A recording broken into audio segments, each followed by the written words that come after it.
Peter Parker, an intelligent but shy high school student, joins his classmates, including his best friend Harry Osborn and his longtime crush Mary Jane Watson, on a school trip to a cutting-edge genetics lab. As they explore the facility, Peter, fascinated by science, eagerly takes photos of genetically modified spiders. Unknown to him, one spider has escaped its enclosure.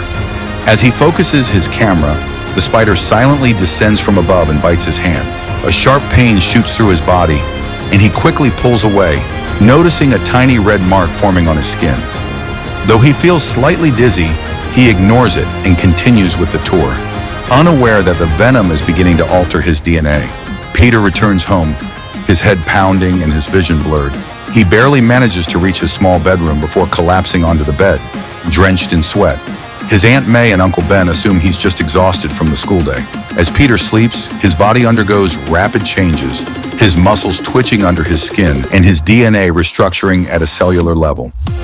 Meanwhile, across the city, Norman Osborn, a brilliant but desperate scientist and CEO of Oscorp, fights to save his company's military contract. Against his team's warnings, he tests a dangerous super serum on himself in his private lab.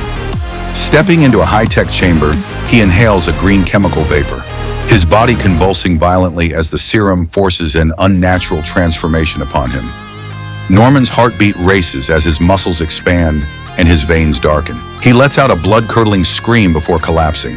His assistant, Dr. Strum, rushes to check on him, but suddenly Norman's eyes snap open, now filled with madness. He lunges at Strum, grabbing him by the throat with unnatural strength. With terrifying ease, Norman lifts the man off the ground and hurls him across the lab, sending him crashing into equipment. His mind is now split between himself and an emerging dark personality, the Goblin. Peter wakes up to an unfamiliar sensation. His vision, once requiring thick glasses, is now crystal clear.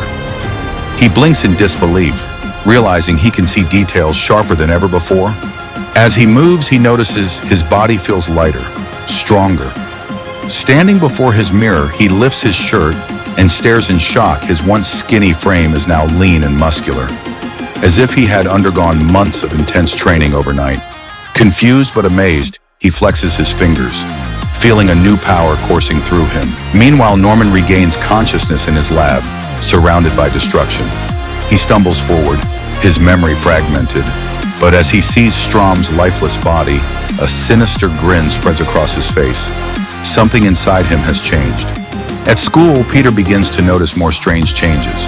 His reflexes are razor sharp, and his senses are heightened. As he walks through the crowded hallway, he instinctively dodges a flying paper ball without even looking. At lunch, he suddenly sticks to a tray, pulling it with him as he stands up. Students laugh, but he is too distracted by his new abilities to care. Later in the hall, Flash Thompson, the school bully, shoves Peter against a locker, looking for a fight. But this time, something is different. Peter senses the attack before it happens. Moving with incredible speed, he dodges Flash's punches effortlessly, and with a single strike, he sends him flying across the hall, shocking everyone. Realizing something extraordinary is happening to him, Peter rushes outside, overwhelmed by excitement and fear.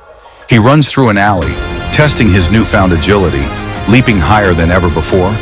As he places his hands against a brick wall, he suddenly clings to it. He experiments, climbing higher and higher with ease, his fingers sticking like suction cups. Feeling daring, he leaps between buildings, landing perfectly. Testing his strength, he swings his arm, and to his astonishment, a web-like strand shoots from his wrist, attaching to a streetlight. He swings forward, exhilarated by the rush, laughing as he soars through the city for the first time. That evening, an idea forms in Peter's mind. With these abilities, he could finally impress Mary Jane. He sees her talking to Flash, who just bought a new car, and he longs to win her attention. He learns about a wrestling tournament with a cash prize enough to buy a car. Lying to Aunt May and Uncle Ben, he tells them he's going to the library. But Uncle Ben, sensing something off, stops him for a talk. In the car, Uncle Ben gently tells Peter, "With great power comes great responsibility." Peter, already excited about his plan, brushes off the advice and leaves for the match. Peter, wearing a homemade disguise, enters the ring against a towering opponent, Bonesaw McGraw. Despite being underestimated, Peter dodges every attack, using his agility to flip over Bonesaw and land precise strikes.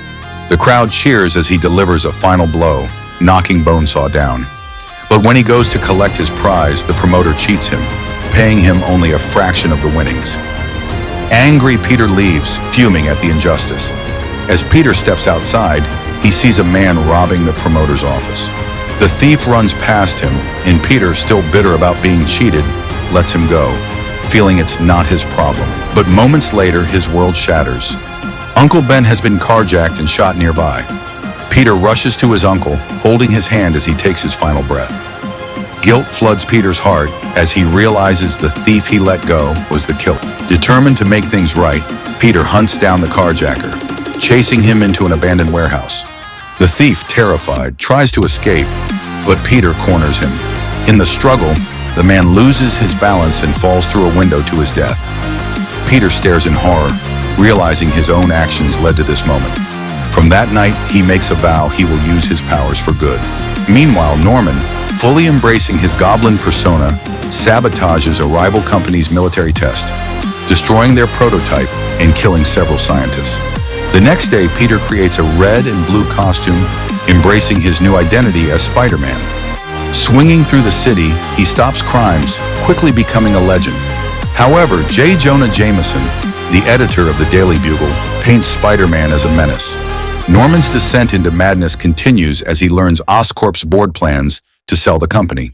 Filled with rage, he attacks them at the World Unity Fair, bombing the event while civilians scream in terror. Spider-Man arrives just in time, battling the Goblin for the first time. The fight is intense, but the Goblin escapes, vowing to destroy him. The World Unity Fair erupts into chaos as the Green Goblin's explosives shatter the celebration. Screaming civilians scatter while fiery debris rains down. Spider-Man swings in, dodging blasts and catching falling bystanders in his webbing. As the Goblin flies through the air on his glider, he cackles wildly, hurling more pumpkin bombs. Spider-Man quickly leaps onto a building and shoots a web to snag the Goblin's glider. He sees Mary Jane trapped on a crumbling balcony. He swiftly swings toward her, snatching her just as the structure collapses beneath her feet. Holding her tightly, he lands safely before turning back to see the Goblin vanish into the night. The next day, the city buzzes with news of the attack. J. Jonah Jameson at the Daily Bugle seizes the moment to label Spider-Man a menace, printing headlines that question whether he's a hero or a threat. Meanwhile, Peter sneaks into the Bugle office, hoping to sell photos of Spider-Man to earn money. Jameson, always hungry for exclusive content, grudgingly buys the pictures, but refuses to acknowledge Spider-Man as anything other than a vigilante. Peter, knowing he needs the job, says nothing and leaves with his payment. Meanwhile, Norman Osborn, still influenced by the Goblin's twisted voice in his mind, sits in his Oscorp office, seething with fury. His company's board members plan to push him out, and the Goblin urges him to take revenge. The Goblin has returned. Hovering on his glider, he hurls a small device that releases a paralyzing gas. Spider-Man stumbles, coughing as the world blurs around. The Goblin perches beside him, no longer attacking but speaking in a persuasive tone. He tells Spider-Man that the city will eventually turn against him, just as they do with all heroes. He offers Peter a choice. Join him, and together they can rule as the most powerful forces in New York. Struggling to clear his head, Peter refuses. The Goblin simply chuckles, warning him that this is only the beginning before flying off into the night. The next evening, Spider-Man swings through the streets when he hears distant screams. He spots a burning building and rushes inside, weaving through flames and thick smoke. He finds a terrified child trapped on a ledge, quickly wrapping her in his webbing and carrying her to safety. Just as he's about to leave, he hears another noise deeper in the inferno. Cautiously, he moves toward the sound, only for a figure to suddenly lunge at him. It's the Green Goblin, lying in wait. The villain slashes at Peter with razor-sharp blades, cutting through his suit and drawing blood. Staggering back, Peter barely manages to avoid the next attack. With one last punch, he sends the Goblin crashing through a weakened wall. But as Spider-Man turns to escape, the Goblin is already gone. Following day, Thanksgiving arrives, and Peter joins Aunt May, Harry, and Norman at their apartment for dinner. He tries to act normal, but the deep scratch on his arm stings. As they sit around the table, Norman watches Peter closely. He notices the wound, realization dawning on him. His eyes narrow. He now knows Spider-Man's true identity. Without another word, he abruptly leaves, his mind racing with dark intentions. That night, Norman, fully embracing his goblin persona, attacks Aunt May's home while she's praying. The windows shatter as he bursts inside, sending her into terror. He taunts her before unleashing an explosion that leaves her hospitalized. Peter rushes to the hospital, devastated by what has happened.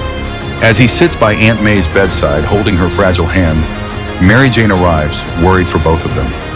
They talk softly, and Mary Jane confesses she has feelings for Spider-Man. Peter listens, his heart aching as he realizes she has fallen for his masked identity, not the real him. As they share this quiet moment, Harry walks in, witnessing their connection. His expression hardens with jealousy, his trust in Peter beginning to crack. Back at his penthouse, Harry tells Norman what he saw, unknowingly sealing Mary Jane's fate. Norman now knows exactly how to hurt Peter Parker. The next evening, as Spider-Man swings through the city, he suddenly hears blood-curdling screams. His heart drops when he spots Mary Jane dangling from the Queensboro Bridge, held captive by the Green Goblin. But the villain isn't finished on the other side. A tram car full of innocent children sways dangerously over the river. The Goblin sneers, giving Peter an impossible choice. Save Mary Jane or save the children. Without hesitation, Spider-Man dives forward as the Goblin drops them both. Spider-Man moves with lightning speed, spinning a web to catch the tram while swooping down to grab Mary Jane. Straining every muscle, he barely manages to hold them both. Below, a crowd gathers on the bridge, watching in horror. Then, to everyone's surprise, the citizens of New York fight back. They throw debris at the Goblin, shouting that Spider-Man is their hero. The distraction gives Peter enough time to pull both Mary Jane and the children to safety. Furious, the Goblin swoops in, grabs Spider-Man, and hurls him into an abandoned warehouse for a final showdown. Inside the crumbling building, Peter barely has time to recover before another pumpkin bomb explodes near him, shredding part of his mask and leaving him bloodied. The Goblin's blows are relentless, each strike more powerful than the last. Peter staggers, exhausted, his face bruised and cut. But then, the Goblin makes a fatal mistake. He threatens to kill Mary Jane slowly, relishing in Peter's suffering. With a sudden burst of strength, Peter fights back, blocking the Goblin's attacks and striking with force. He lands a series of crushing punches, knocking the Goblin to the ground. The villain's mask falls off, revealing Norman Osborn beneath. Gasping for breath, Norman switches tactics, dropping to his knees. He pleads for mercy, pretending to be himself again. But behind his back, he secretly activates his glider. The deadly blades extend, aiming straight for Peter's back. Just as the glider launches forward, Peter's instincts kick in.